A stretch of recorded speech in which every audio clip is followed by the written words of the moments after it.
Are you ready to start scaling yourself even as you're traveling all over the world? This is the 𝐃𝐫𝐢𝐯 Podcast Season 2, where we are exploring and interviewing a lot of amazing digital nomads, both with careers and their own businesses, to be able to see the spectrum of what it actually looks like for you to be traveling all over the world and still getting things done. So if you're ready to ditch the grind, let's go ahead and scale you even as a digital nomad. I am your host, 𝐊𝐢𝐲𝐶𝐷, Lacaba, the co-founder of 𝐃𝐫𝐢𝐯, where we hire, manage, and train AI-enabled executive assistants. And I'm also the co-founder of Create.AI, where we map out your business and automate it using AI. Now, our fantastic guest today is Marie Tuason. She is a speaker that I also met while I was in Bangsko in June. And she is a natural community builder, both online and offline. I have seen this in person. On the online world, she is the founder and CEO of Adrenaline Marketers, a social-first marketing agency, helping travel and adventure brands explode their earnings through storytelling and data. Offline, she is a yoga teacher and the founder of 𝐃𝐫𝐢𝐯𝐞𝐬𝐬, a retreat and co-living program, helping nomads build lasting connections through harmonious experiences. Coming from a small island in the Philippines, Marie has made her nomad mark in Europe by being an engineer turned marketer and co-living founder. Deemed as the real-life Moana, she often voyages to see how far she will go. In the last 4 years, she has founded a nomad community, accidentally became an influencer, and now managing her own remote marketing agency. When she is not in front of her laptop, she's out either surfing or doing whips and pops with her acro yoga partners. And I've seen this in person. I have a lot of amazing photos of it as well. Hey guys, so please help me welcome our amazing guest today, Marie. Hey Marie. Hey Leon, happy to be here.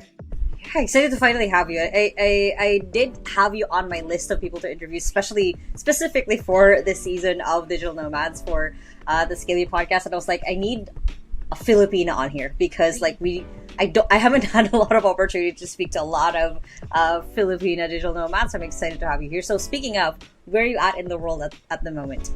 Right now, I'm in my home base in Valencia, which is not gonna be my home base for long, but I'm really just happy to be here. Honestly, I just arrived on Friday. Today is Tuesday, so it's felt like I'm coming back home. From friends, turned family, and the sun is shining. We went to the beach. It's amazing. It's an amazing place to just chill and relax.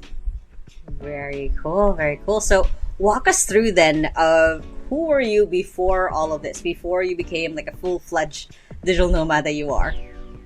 For being a full-fledged digital nomad, I was this high-performing pabibo, how do you even explain pabibo? It's like this girl who's hyper?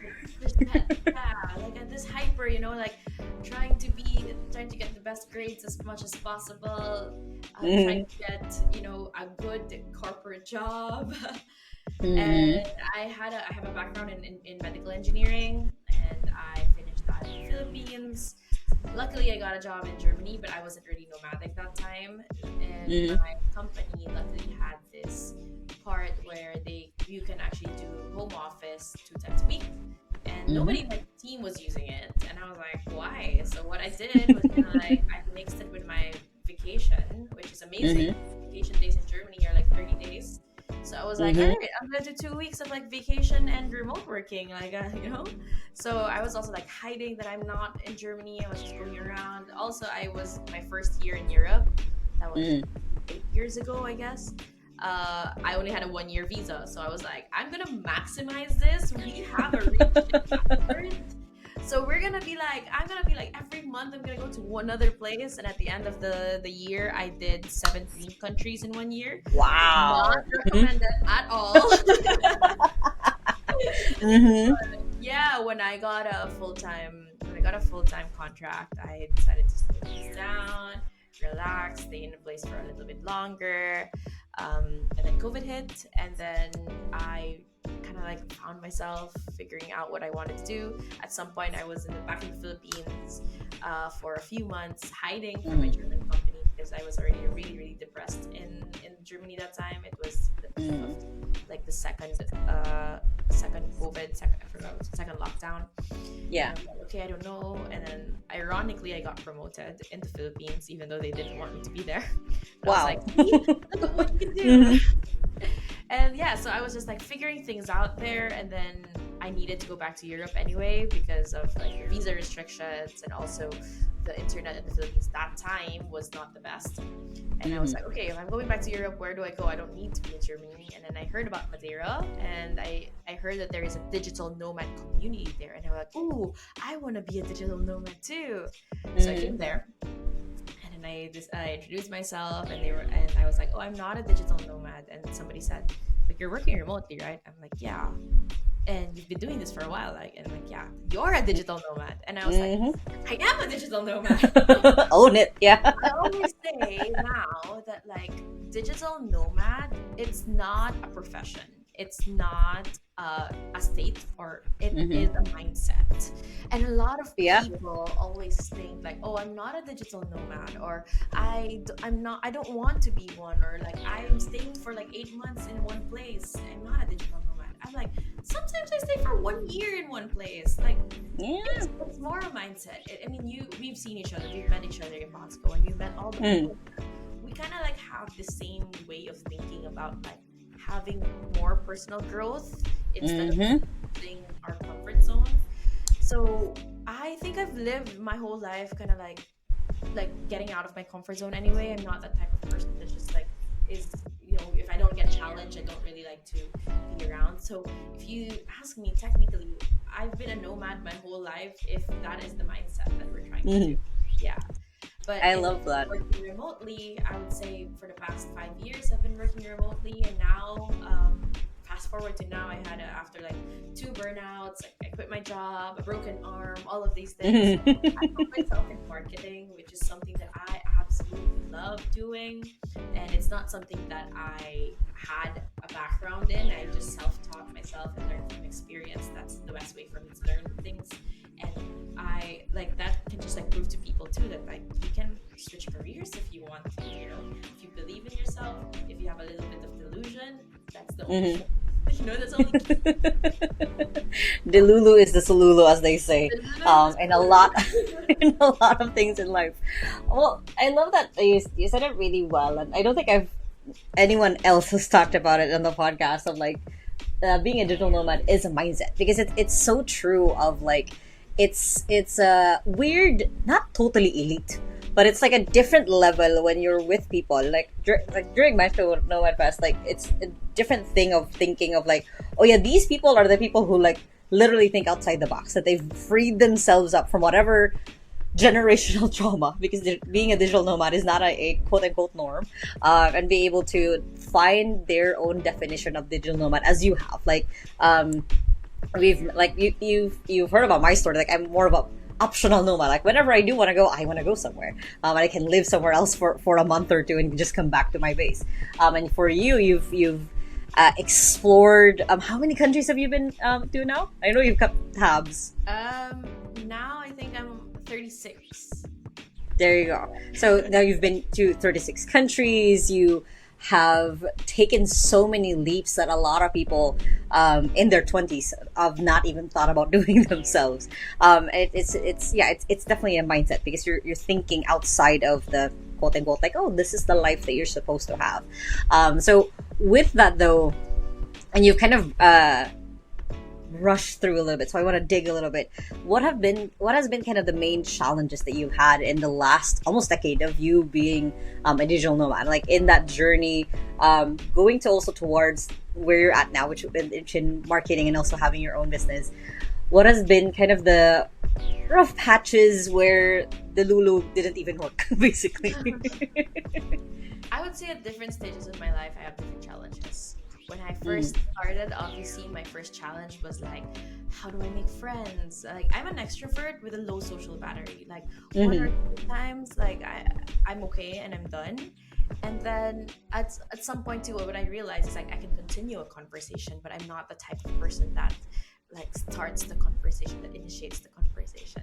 I sucked at networking for a while, like for a longer time, And even when I was still not an entrepreneur, when I was still an engineer, it's like whenever I travel and I do solo travel, I usually just like stick to one person that I know, and I just be like, hey, we're gonna be best friends for the whole time. Not really that person is actually a bad influence, you know? So you're like, okay, how do I do this? Eventually I did find a solution, which is nomad communities. Like everywhere I go, I don't really go to like tourist spots. I go to places where like there's a budding nomad community there, because everybody tries to help one another.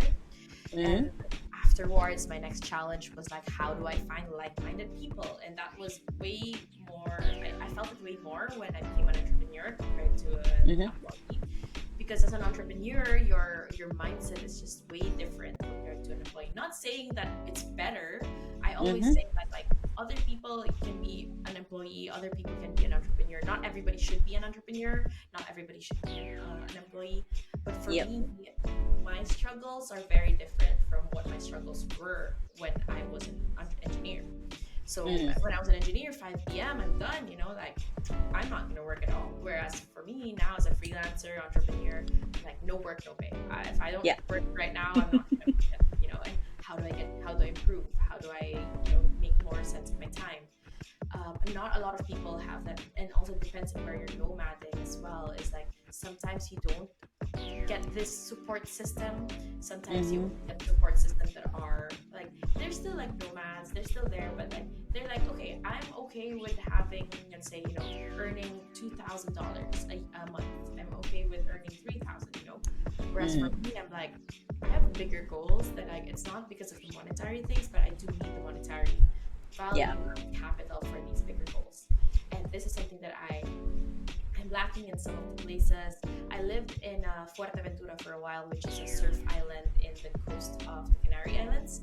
And it was amazing at that time, but everybody had the mindset of like tourism. I'm only staying here for 2 weeks, 3 weeks. Like, I just want to like waste all my money, or I just want to surf the whole time, which is something I was doing also before when I was like an engineer. I was like, I just want to surf and, you know, and work, and that's the only life I want to be. It's very chill.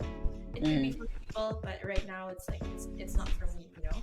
And now where I'm like, I'm way more settled. I would say like I'm more let's say, you know, business is stable, business is thriving, I am thriving, health is thriving.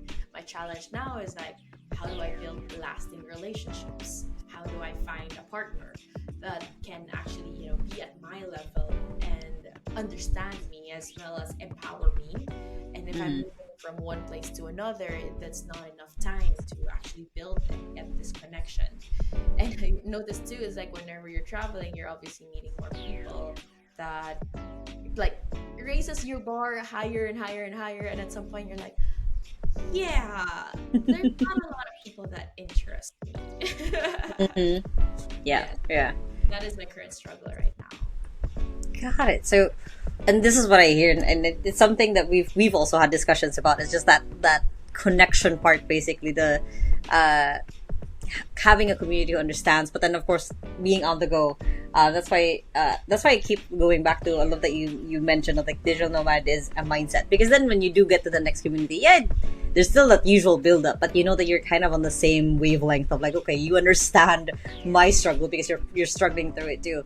And I love you pointed out as well of like, it is a little bit different when you get to the point where it is your business, because you take all of the accountability because no one else will, because it is your thing, and of course like the hours. So for you, how do you then balance that as you're going through city, country to country, of making sure that you are, I guess not balance, like appropriating your time of between traveling and then making sure that you still are getting things done in your business? Yeah, so definitely the thing is set boundaries, like really, really setting boundaries. Right now, I'm not in the most, let's say, optimal balance, and I can admit that, because how I'm structuring it right now is I have like 3 months of build mode, and you know that I told you about this. It's 3 months of build mode, and then 3 months of like leisure mode, and then 3 months of build mode and 3 months of leisure mode. So for the past 3 months, I mean, I was just stuck in a mountain city, Bansko, where everybody like, Marie, you're an island girl, you're a beach girl, you're a surfer. There is literally no waves in Bansko. Like, yeah, this is exactly what I need. I'm in a place because prior to that, I was in the Philippines, I was in Bali, I was surfing, I was meeting a lot more people, was being more social, also good for networking. Obviously, Bali, I would say I terribly hate it. I really don't like it. But the people are amazing. That's what I would say. The people are amazing. Place those people, let's say another place in Philippines or in Valencia. Oh, best time, best thing ever. Anyway, so I was in Bali, I was in Philippines, and I was being more social. Obviously, I have my retreats too. That's my second business, and I am focusing more there, right? And that meant I couldn't really focus a lot more on on my first business, which is the marketing agency. So then I decided, okay, when I'm in Bosco, first 2 weeks I'll be social. Of course, we had the festival over there for the first 2 weeks. The next 2 months, I was like, I have my routine set up for me. I explicitly said to people sorry, I'm not gonna be friendly. And at the same time, I intentionally found an apartment that was a bit far away from the city, close to nature. So I can just focus. And my gym is there. I can get grocery delivered. So I'm there 24/7. And of course, I just do a walk by the nature just to get my blood movement in. So that's 3 months. And now I'm back in Valencia.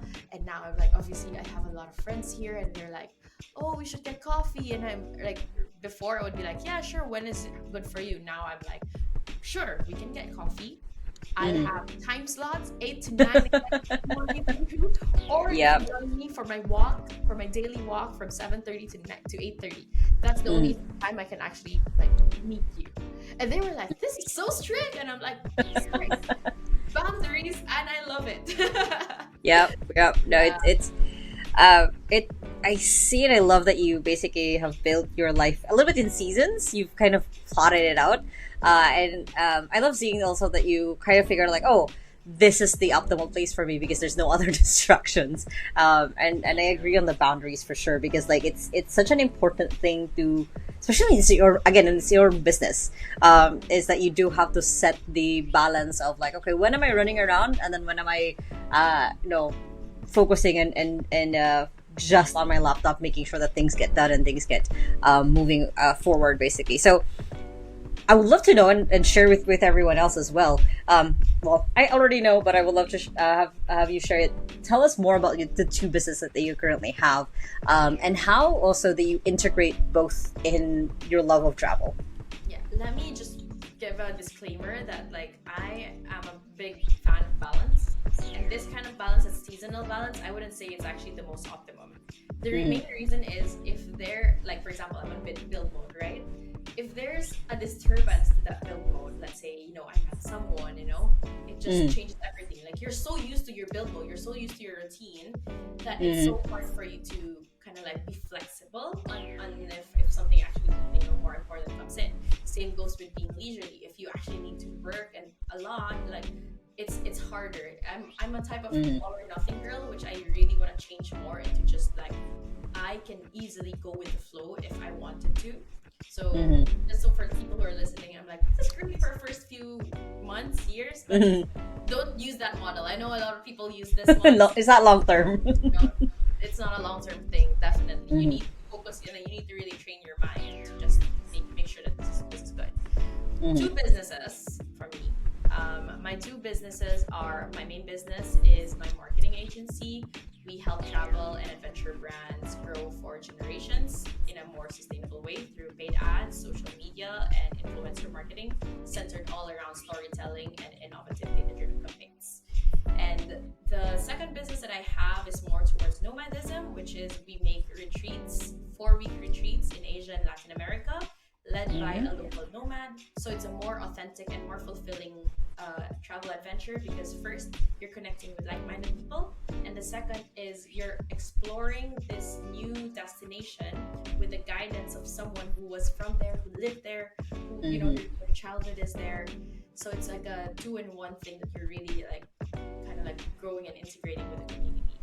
So how I connect this to my love of travel, well, it's both are travel related, I would say. I'm enabling the travel and adventure brands to kind of help people, travel more. I feel for me, I'm always a big advocate of yes, you have to travel more, you have to strategically travel more.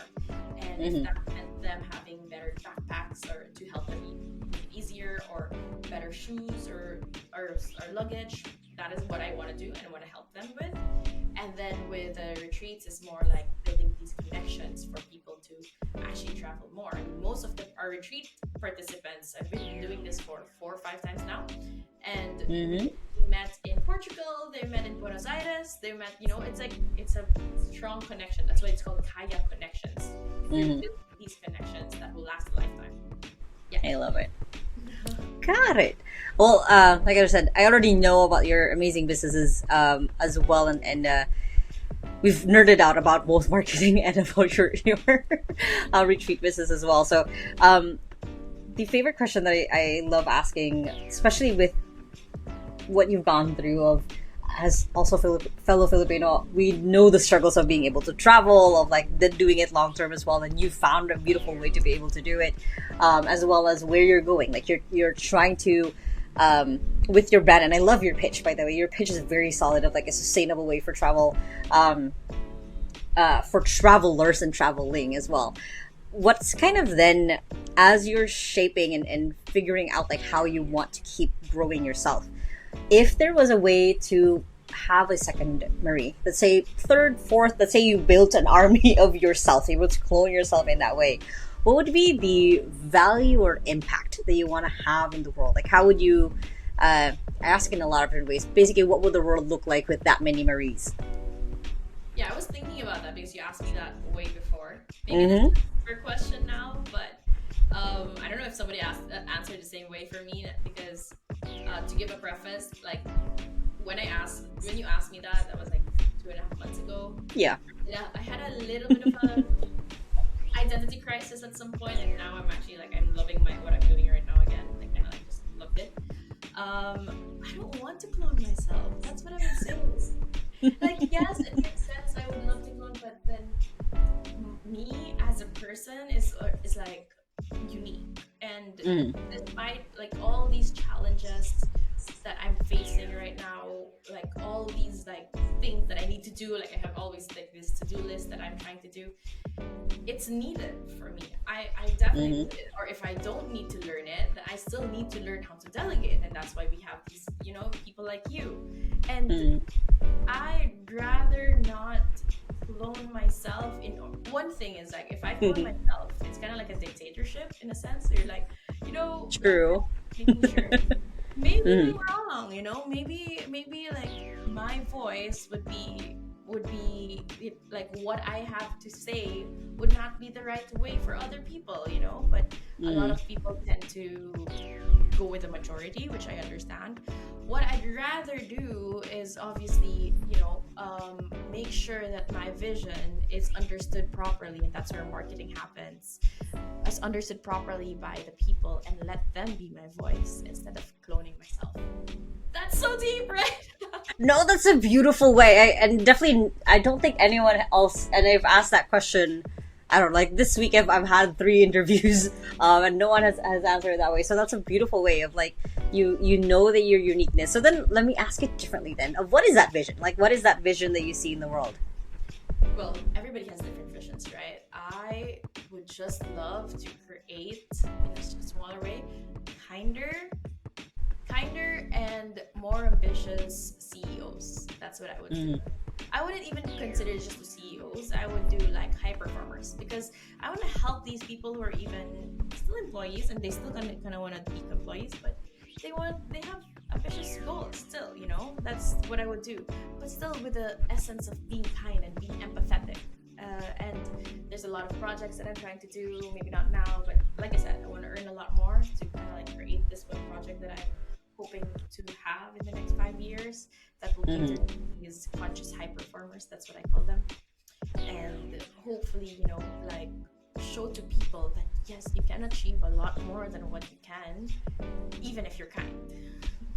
I love that. That's such a beautiful vision to have the world. So, Marie, how can people find you? How can people get to know more of your unique voice and follow you through your journey? Where can they find you? If you want to see my professional side, you can visit me on LinkedIn, Marie Tuason, Tuason. And if you just want to see the authentic side, which is not that professional, always in bikinis and surfing or whatever, you can follow me on Instagram. It's Marvelous, marvelous with the Marie. Mm-hmm. Awesome. Very cool. Yeah, we'll of course make sure that all of the description, all of the ways to find Marie is going to be below, so you guys can check it out. Thank you so much, Marie. Finally have you on the 𝐊𝐲𝐬𝐬 podcast. I know we talked about it from the very first time that we met, so I'm happy we finally made it happen. And yeah, thank you for sharing your story on the podcast. You're welcome. Thank you for having me. And I hope you guys enjoyed that interview with Marie. I definitely had a lot of fun getting to know her in person and also being able to interview her for the podcast. So I'm looking forward to you guys seeing a lot of her amazing content on Instagram, LinkedIn, and everywhere else. Now, of course, if you guys like this video, make sure to hit a thumbs up wherever you're watching or you're listening this to. Feel free to leave a comment if you have any questions that maybe myself or Marie can answer in the future. And if you still haven't yet, make sure to hit that subscribe button so you don't miss any of the episodes on the 𝐊𝐲𝐬𝐬 podcast. I hope you guys have a wonderful day. And remember that small steps matter. And I'll see you in the next episode. Bye!